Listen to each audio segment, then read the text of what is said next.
Boa tarde a todos. Eu sou a doutora Luciane Domingues Figueiredo Mariotto, sou doutora em Ciências pela Faculdade de Odontologia da Universidade do Estado de São Paulo de Bauru, né? Mestre em Pediatria pela Unesp de Botucatu. E atuo na Clínica de Fonoaudiologia da Faculdade de Odontologia de Bauru, na área de audição e equilíbrio corporal. Eu gostaria de agradecer o convite da LIAI, né, em ministrar essa aula. Nós vamos conversar sobre os princípios do equilíbrio corporal. E falando em equilíbrio corporal, né, que o equilíbrio é uma função sensório-motora extremamente complexa e importante para a nossa vida. Nós nascemos imaturos, né? E vamos adquirindo destrezas com o amadurecimento do sistema nervoso central. O equilíbrio, ele é a base para a realização do movimento, em harmonia das atividades que a gente faz no dia a dia. A vida é de equilíbrio, né? Então, o equilíbrio, ele significa harmonia e liberdade motora. Na verdade, assim, qualidade de vida. Então, a gente vai começar a entender como que o equilíbrio corporal, ele acontece. Vamos retomar alguns princípios básicos do funcionamento dessa função sensório-motora tão complexa. Tá? Então, para que o equilíbrio ocorra, é necessário a integração sensorial de 3 órgãos super importantes, sensoriais também, que atuam na detecção, recepção, né, na verdade, de movimentos do corpo e da cabeça.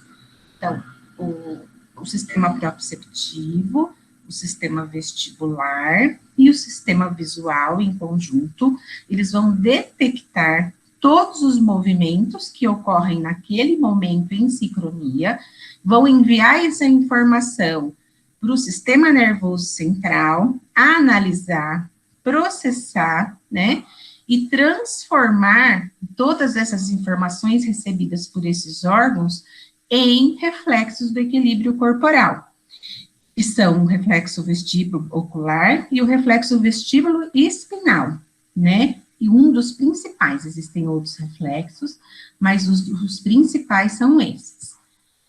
Então, retomando, né, um pouco a anatomofisiologia do sistema vestibular, ele está contido dentro do osso temporal, né, e ele é subdividido em 2, sistema vestibular periférico e sistema vestibular central. O sistema vestibular periférico, ele é constituído pelo labirinto, né, e pelo nervo cócleo vestibular. E ele é ligado pelo 8º par craniano aos núcleos e as inter-relações do sistema nervoso central. Então, o sistema vestibular periférico, que é o receptor onde tudo começa, ele é constituído de 5 órgãos, 3 canais semicirculares. Então, nós temos o canal semicircular posterior, o canal semicircular horizontal e o canal semicircular anterior. Em cada adjacência dos canais semicirculares, nós temos a crista angular, onde estão contidas as células responsáveis pela transdução do movimento. Tá? E o sacro e o trículo também, que são órgãos otolíticos também responsáveis na detecção de movimento. Então, em cada canal semicircular, nós temos na adjacência uma estrutura, que é onde está a mácula, onde está a ampola, onde tem uma massa gelatinosa chamada cúpula. Dentro da cúpula, nós temos, né, embebidas naquela massa gelatinosa, a crista ampular, onde estão contidas as células sensoriais receptoras desse movimento, que fazem sinapse com o nervo para o envio das informações no sistema nervoso central. Então, essa célula sensorial é muito importante para a transdução do movimento. Quando nós falamos em canal semicircular, né, a gente pensa, bom, eles estão posicionados em determinadas posições, né, eles estão em determinado posicionamento exatamente para que eles consigam detectar qualquer movimento, né, em qualquer ângulo espacial, né?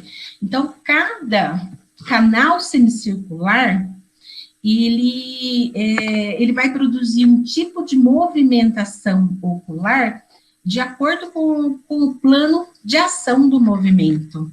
Isso é muito importante, porque dependendo de algumas patologias, eles podem, dependendo do movimento ocular que estão acontecendo, em função de uma alteração, né, a gente pode saber até qual canal semicircular está comprometido, tá? Os canais semicirculares, como eu havia falado, eles estão posicionados funcionalmente, né, e pareados aproximadamente ao mesmo plano dos músculos, da musculatura extrínseca do globo ocular, tá? Que são muito importantes para a anatomofisiologia, o conhecimento, né, de como funciona, né, o reflexo vestíbulo ocular, e o que pode estar sendo influenciado no equilíbrio corporal. Os canais semicirculares, dentro, né, do sistema, eu acabei não falando, né, porque o professor Leonardo deve ter falado sobre os líquidos labirínticos, né, mas dentro de cada canal semicircular, nós temos a endolinfa, né, e os canais semicirculares, na recepção motora, eles vão identificar esses movimentos de aceleração angular em cada plano específico.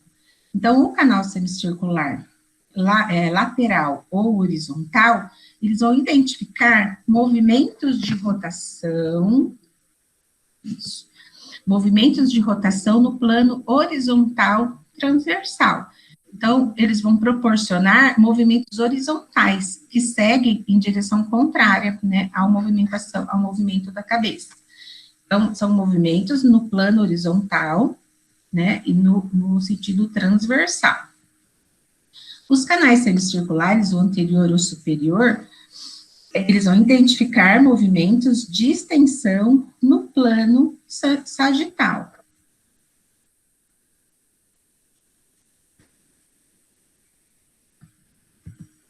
Isso. Então, são movimentos para cima e para baixo, né, dos canais semicirculares anteriores.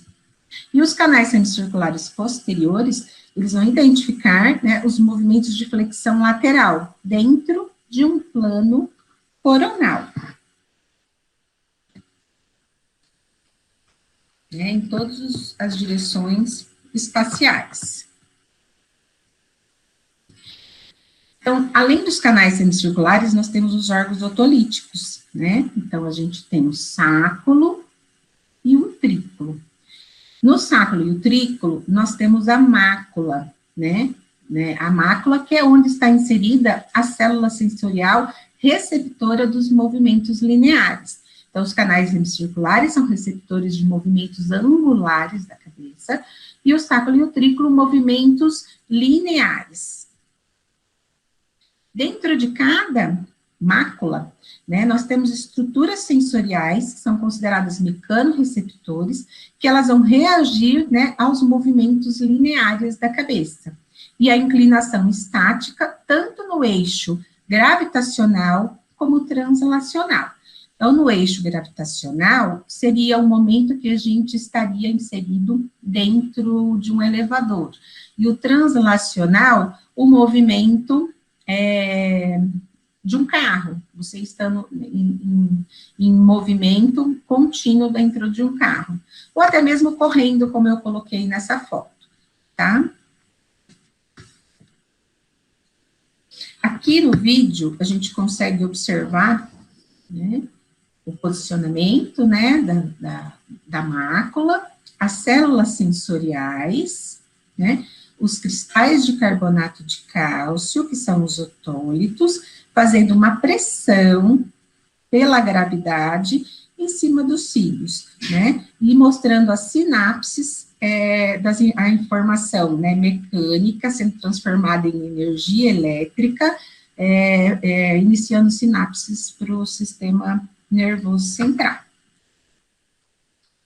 As células sensoriais, né, então a gente tem vários tipos de células, né, a gente tem as células tipo 1 e as células tipo 2. Então, a célula tipo 2 é regular, a célula tipo 1 é irregular. A célula tipo 2, elas vão ocupar toda a periferia da crista da mácula, e elas são responsáveis por disparos aferentes regulares, são responsáveis pela baixa frequência de aceleração vestibular. E elas têm grande percepção gravitacional. Então, ela é responsável pela velocidade estocada. Então, o núcleo vestibular acaba estocando memórias de velocidades lineares. O tipo 1, ele já se encontra no interior da crista da mácula, né? São responsáveis por disparos aferentes e regulares e pelos movimentos de alta frequência e aceleração, para a percepção tanto dos movimentos angulares quanto lineares. Então, nós temos estereocílios e sinocílios, como vocês estão vendo aqui, né? Então, eu tenho estereocílios, são vários cílios, e os sinocílios, né? Os estereocílios, quando eles defletem o sinocílio, eles promovem uma excitação e uma despolarização do potencial da ação. Nesse momento se abre e existe a passagem das informações neurais.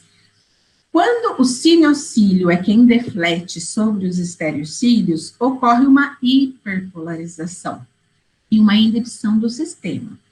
Então, quando você faz uma movimentação de cabeça para a direita e para a esquerda, sempre, ou seja, qualquer movimento linear ou angular, um lado vai sempre ser inibido e o outro lado sempre excitado, tá? Então, sempre vai ter esse equilíbrio.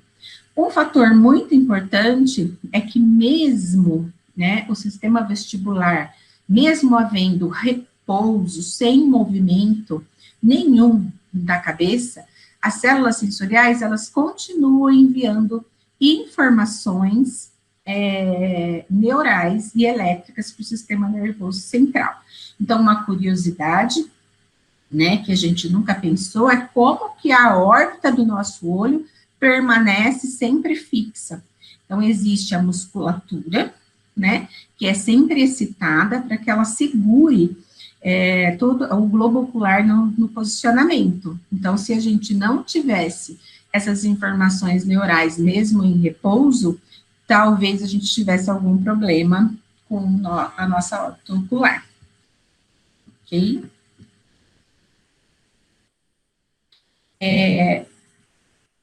Quanto às correntes endolinfáticas, então, a endolinfa, né, que está dentro dos canais semicirculares, um lado é inibido, o outro lado ele é excitado. Então, para que isso aconteça, para que essa estimulação aconteça, os líquidos eles acabam se movendo com a movimentação da cabeça. Então, sempre que o líquido ele vai em direção à ampola, existe uma corrente endolinfática chamada ampulípeta. E sempre que existe um movimento contrário do líquido em direção contrária à ampola, eu tenho um movimento, uma corrente endolinfática chamada ampulípoga. Então, essa é a primeira lei de Ewald, né, que explica certinho a direção, né, e qual corrente endolinfática é mais excitatória ou inibitória. Então, no canal semicircular lateral, a corrente ampolípita, que é a direção da ampola pitrículo, ela é excitatória, né? E do outro lado, é ampulífica, inibitória. A terceira lei de Ewald explica que essa corrente, ela acaba sendo diferente, né, do canal lateral, exatamente por causa do posicionamento das células sensoriais, dos estereocílios e sinocílios, que estão posicionados de maneira diferente do que no canal lateral. O equilíbrio corporal, ele é o processador central de tudo, né, de todo o processo necessário para a gente ter qualidade de vida. Então, o equilíbrio corporal, ele tem a função de processar e conjugar todas as informações recebidas daquela tríade, sistema visual, sistema proprioceptivo e vestibular, com o objetivo, né, de determinar a orientação da cabeça e do corpo. Então, nós temos o sistema vestibular, no sistema vestibular central, o nervo vestibular, que é muito importante para a conexão com o sistema vestibular central. Então, o nervo vestibular está conectado intimamente com o nervo coclear, né? Ele segue junto ao conduto auditivo interno, junto com o nervo facial, até o tronco encefálico, no assoalho do quarto ventrículo, na ponte, onde vão se localizar os núcleos vestibulares. Então, o nervo vestibular, ele é subdividido em dois ramos, superior e inferior. O superior, ele vai inervar a crista dos canais anteriores e laterais e as máculas dos órgãos otolíticos, e o inferior, ele vai inervar a crista do canal semicircular posterior e as fibras do sacro. Existem dois principais alvos para as informações vestibulares dos aferentes primários. Então, são processamentos centrais das informações vestibulares. O complexo nuclear vestibular, que é o principal processador, e ele vai implementar as aferentes de todas as respostas motoras, dos neurônios motores. O cerebelo, né, é um adaptador, ele tem um processador adaptativo, ele vai monitorar o desempenho vestibular central quando necessário. O cerebelo, a gente chama ele de árvore da vida. Ele é o carro forte do equilíbrio, então ele vai coordenar todos os movimentos, todo o controle postural, né, ele vai fazer um adequado controle, ele é responsável pela estimulação motora efetiva aos movimentos desejados, responsável pelo equilíbrio como um todo, principalmente para a estimulação da via vestíbulo-cerebelo, responsável pelos movimentos grosseiros dos membros inferiores e superiores, então a gente chama de via espino-cerebelo, e dos movimentos voluntários finos, distais, né, pela via cerebelo-cerebelo. O cerebelo, ele tem algumas subdivisões importantes para a área vestibular. Então, o vermes cerebelar, ele controla o reflexo vestíbulo-ocular. O flóculus, ele ajusta o controle do ganho do reflexo vestíbulo-ocular. E o nódulo controla a duração do reflexo vestíbulo-ocular, né? E é responsável pelo processamento de todas as informações otolíticas, ou seja, daquelas informações lineares, né, relacionadas à gravidade. Então, a gente tem a função cerebelar, né, que ela é responsável por toda a aprendizagem motora. Quanto isso significa? Né, que quanto mais a gente realiza uma atividade motora, mais ela fica perfeita e é realizada mais rápida. Então, eu pus um exemplo esse vídeo, até porque a gente vê como e quão importante, né, o cerebelo para o equilíbrio corporal. Então, é uma base para a reabilitação vestibular. Tá? Os núcleos vestibulares são fundamentais. Então, aqui a gente já fala de sistema vestibular central, né? Ele é o conjunto de neurônios cefálicos que vão interagir e comparar as informações que avaliam o movimento. Vão controlar os principais reflexos do equilíbrio corporal e os reflexos que envolvem a ação cerebelar. Os núcleos vestibulares, eles não são necessários para que os reflexos aconteçam, mas quando ele não está presente, eles deixam os reflexos descalibrados. Tá? E a formação reticular é um lugar muito importante, porque é a formação das células e fibras nervosas do tronco encefálico, e tem o objetivo de interligar, né, as informações de todos os sistemas, e receber, né, essas informações sensoriais, e fazer esse alerta do sistema nervoso central. Os núcleos oculomotores é o que vão estabilizar a visão para correção da postura. Então, todo esse processo complexo, né? O sistema vestibular, ele está envolvido com vários sistemas, né? Vários sistemas e vários órgãos. Então, começa a pensar, nossa, ele não funciona sozinho, né? Ele precisa da participação do sistema visual, ele precisa da participação do sistema proprioceptivo, eu preciso de toda a ação, né, do sistema vestibular central. Então, a participação dele, né, a ação correta do sistema vestibular, ele é em conjunto com outros órgãos e sistemas. Então, ele torna-se um sistema sensório complexo. E apesar dele ser uma função sensório-motora muito antiga, ele foi um dos últimos que a medicina conseguiu descobrir como avaliar. Então, a avaliação do sistema vestibular, ela é de modo indireto. A gente não consegue fazer avaliação do sistema vestibular diretamente como a gente faz a avaliação do sistema auditivo, ou como o oftalmologista faz a avaliação do sistema visual, né? Os reflexos são o nosso caminho para o diagnóstico de verificação se o sistema está indo bem ou não. Né? Então, todo esse conjunto de informações, eles vão gerar os principais reflexos do equilíbrio corporal. Existem outros reflexos, mas os principais são os reflexos vestíbulo ocular e vestíbulo espinal.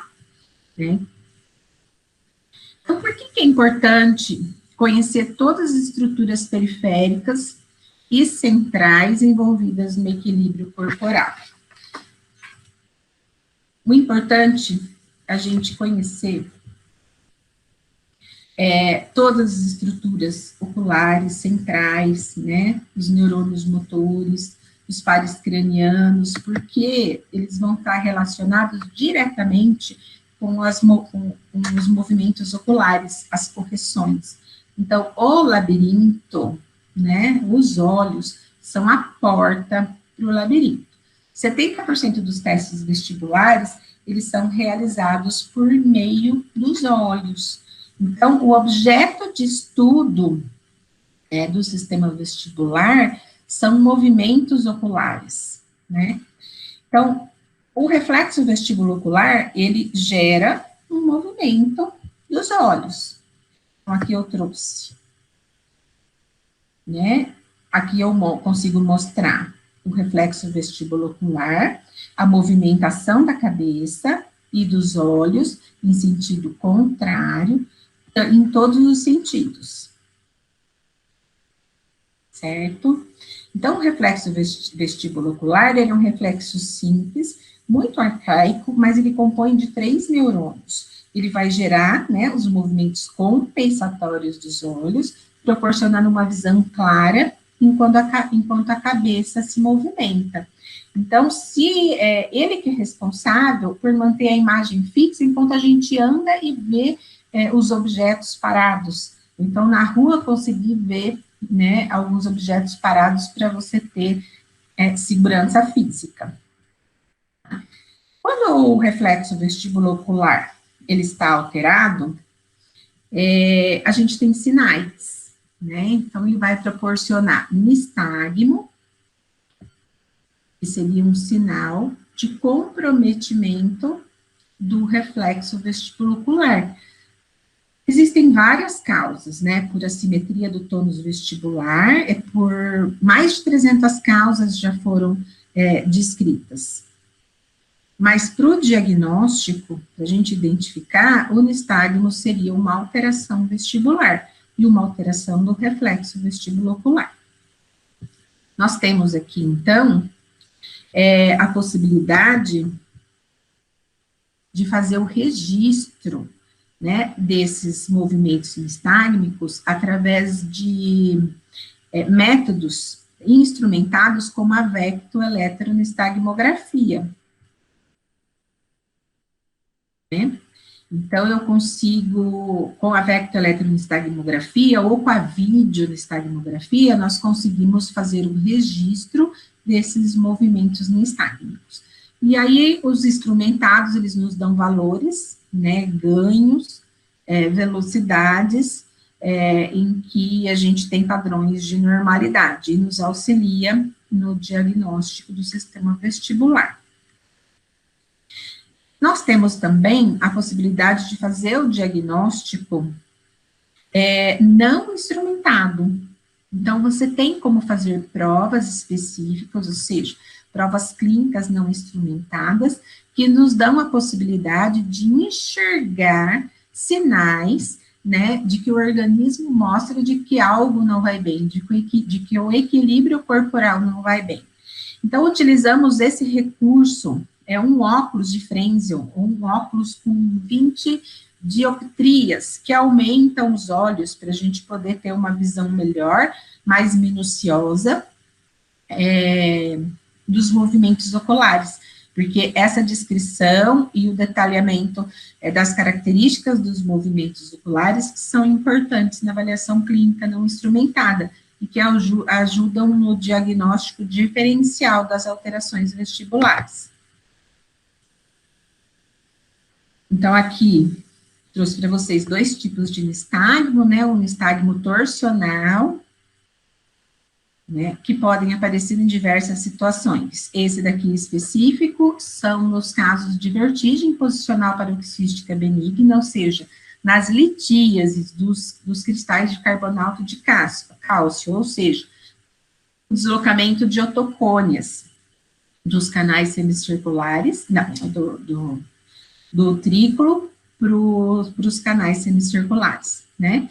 E os outros tipos de nistagmo que nós podemos encontrar em diversas outras provas do equilíbrio. Existe um protocolo com diversas provas, né? Outro sinal de alteração do reflexo vestibulocular são as sácadas. Então, esse teste aqui é o HIT clínico, o Head Impulse Test, onde você observa se o reflexo vestibulocular está falho, ou seja, o normal, a paciente tem que manter a fixação ocular no examinador. Com a movimentação rápida, ativando o reflexo vestibulocular, se existir sácadas como essa que vocês viram, né, existe uma falha do reflexo vestibulocular, mostrando que o lado, né, assim, mostrando que o lado contrário à direção da sácada está com uma diminuição da função vestibular. Essa é a avaliação clínica, né, que nós podemos fazer, e com o treino, né, para a realização do teste e a visualização dos sinais, você consegue identificar se existe um comprometimento vestibular periférico, né. Temos também, né, com a tecnologia, o Video Head Impulse Test, que é, em excelência, um equipamento que faz avaliação dos 6 canais semicirculares, e eles nos proporcionam informações de ganho desse reflexo vestibulocular. Então, em tecnologia, ele é um dos mais avançados, está entrando no mercado agora, né? O reflexo vestíbulo-espinal, ele é o reflexo do nosso corpo, que está relacionado à nossa medula, à nossa musculatura, né? Então, ele vai gerar movimentos compensatórios, que vai manter a estabilidade da cabeça e do corpo, com o objetivo de evitar quedas. Ele é um reflexo muito mais complexo do que o reflexo vestibulocular, né? Possui 3 tratos vestíbulos espinais e coordenação vestibular central. E ele é originado dos núcleos vestibulares, né? Mas desencadeado também nos reflexos, nos canais semicirculares e dos órgãos otolíticos, ou seja, do sistema vestibular periférico. Tá? Então, nós também temos a possibilidade de fazer a avaliação, né, de maneira clínica. Então, esse daqui é um dos testes, a prova de Homburg, né, onde você posiciona o paciente, primeiro de olho aberto, depois de olho fechado, sempre em um lugar seguro, né, para manter o paciente seguro, caso ele tenha muito desequilíbrio. Então, você pode fazer tanto sem uma superfície instável, como você pode fazer com a superfície instável, que é sobre essa almofada. Então, esse daqui já é a prova de Romberg-Barré, uma prova do Romberg sensibilizado. Então, ele também nos mostra, porque aqui, né, utilizando a almofada, ele sensibiliza a prova. Né? Então, eles nos mostram realmente que, quando com os olhos fechados, se existe um comprometimento do sistema vestibular. Geralmente, na alteração vestibular periférica, a gente tem queda para o mesmo lado da alteração. Nós temos a posturografia, né? Então, é instrumentada. Hoje em dia, nós temos equipamentos brasileiros que estão entrando e começando a ser utilizados nas clínicas. E eles são testes que, normalmente, nos testes tradicionais, não são utilizados. Então, eles conseguem fazer a avaliação específica com valores específicos por esses testes, que é a posturografia computadorizada. Existem alguns no mercado, mas nós temos brasileiro, acho que nós temos um ou dois. E vale a pena, né, a gente estudar um pouquinho mais para implementar o diagnóstico vestibular. Tá? Então, na literatura científica, né, existem diversos testes com evidência científica de que eles são eficazes na aplicação para o diagnóstico diferencial das alterações vestibulares. Então, vai do conhecimento clínico, da necessidade, né, de aprender mais sobre anatomofisiologia, para você saber identificar, né, diferenciar o que é o normal do alterado, né, e conseguir ver os sinais quando o corpo, ele acaba mostrando quando existe um comprometimento. Então, se não estiver esse comprometimento por parte do profissional que atua na área vestibular, vai ficar falhas algumas avaliações. Eu uso muito essa frase, que não sabe o que procura, não sabe quando encontra.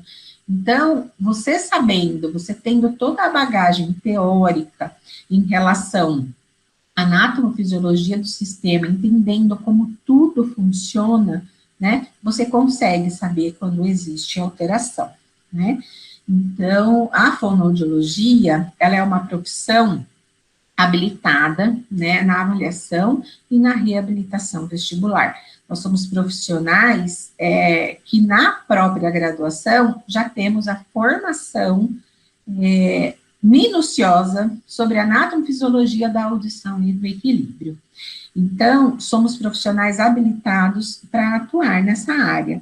Mas muito importante, né, para todo o processo de avaliação, ou seja, de diagnóstico das alterações vestibulares, das tonturas, das alterações do equilíbrio corporal, é a multidisciplinaridade.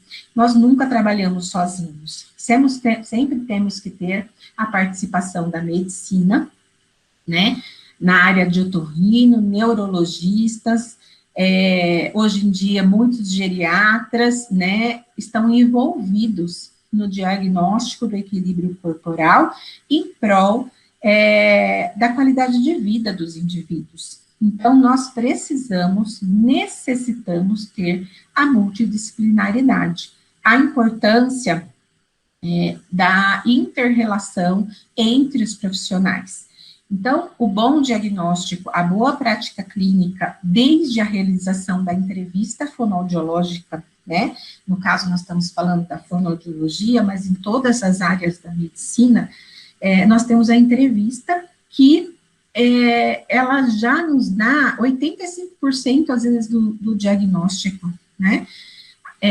A possibilidade da avaliação clínica, né? Só do visual, só de você olhar para o paciente, às vezes você consegue identificar sinais.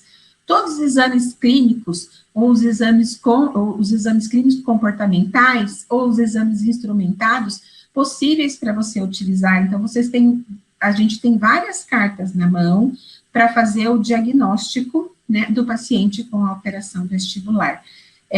Fazer o diagnóstico diferencial. Então, com a clínica comportamental, nós conseguimos definir de uma maneira simples, rápida, se existe um comprometimento periférico e central, mas sempre pensando na necessidade, né, da multidisciplinaridade, da avaliação clínica médica, que existem várias patologias que com a clínica médica na otorrinolaringologia, por exemplo, as otites médias, que alteram a pressão da cavidade da orelha média, da cavidade da orelha interna, que provocam tontura, e solucionando num primeiro momento essas alterações, os sintomas vão embora. Entre outras patologias do ouvido interno, do ouvido médio e do sistema nervoso central.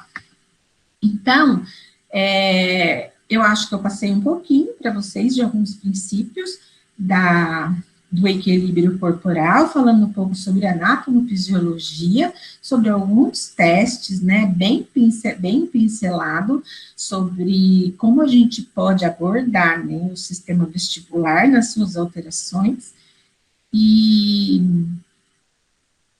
eu queria finalizar com uma frase, né, que eu acho que ela mexe bastante com a gente, porque com a fonoaudiologia, porque envolve tanto o diagnóstico quanto a reabilitação vestibular. A vida é igual a andar de bicicleta. Para manter equilíbrio, é preciso manter-se em movimento. Então, movimento e equilíbrio andam em conjunto, tá? Eu gostaria de agradecer, estou à disposição para esclarecimento de dúvidas.